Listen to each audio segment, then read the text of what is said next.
Հայկական կեռասը, բալը, ծիրանը, սալորը, դեղձը, նեկտարինը, նաև խաղողը։ Ռուսական և ԵԱՏՄ մյուս երկրների շուկաներ չեն մտնի արդեն հունիսի 2-ից։ Արտահանվող հայկական մրգերի մատակարարումների ժամանակ խախտումներն ավելացել են։ Ժամանակավոր սահմանափակումներ կգործեն, ասել է Ռուսաստանը։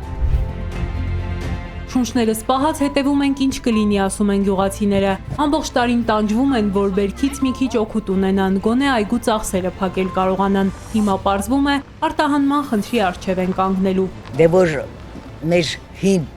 բարեկամը, որ բարեկամությունից զրկվավ,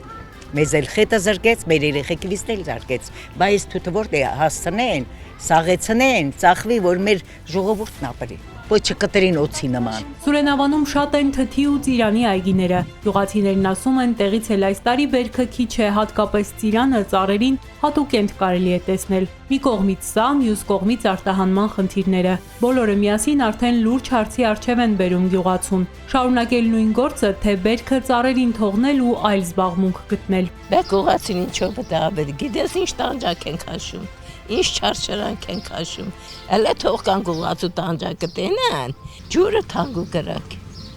եզիվ ջրի փող տանք, հողի փողը տանք, էլ ինչ մտանենք։ Որ արտահանումը փակվի, ոնց անելու գյուղը, ինչ անելու։ Ոչ մի բան, ինչ պետք է անի, պետք է սոված նստեն խանութը նիսյան պետք է սպասի, ջուրը ոռոգման ջրի փողը չեն ուծելու,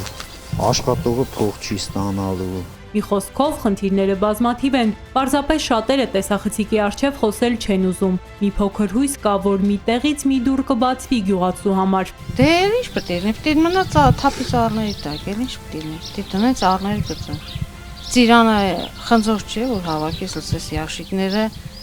10 օր հետո ծախես, մի ամիս հետո ծախես, ծիրանը հասավ լղկվում։ Մեր երեխեքը որ տանջվում են, տանջանքը կորուս չգնա։ Երեխեքը պահեն։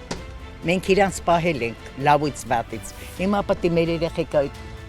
դրանով ապրեն պահեն։ Մեծ մասամ դեպի հյուսիսեր գնի։ Հիմա չկա այդ հնարավորություն, ասում են փակել։ Ես եմ մի ծառ ունեմ, բա ուրիշները շատ ունեն։ Ինչ կանեն, ուր կտանեն բերքը, գետնին կմնա, թե կվաճառվի, անորոշ է։ Այգիներում աշխատող մարդիկ ամեն դեպքում մի լավ լուրի են սպասում։ Բաժանորդագրվեք Արմաթ մեդիայի ալիքներին սոցցանցերում, հետևեք մեզ նաև Armat Media AM կայքում։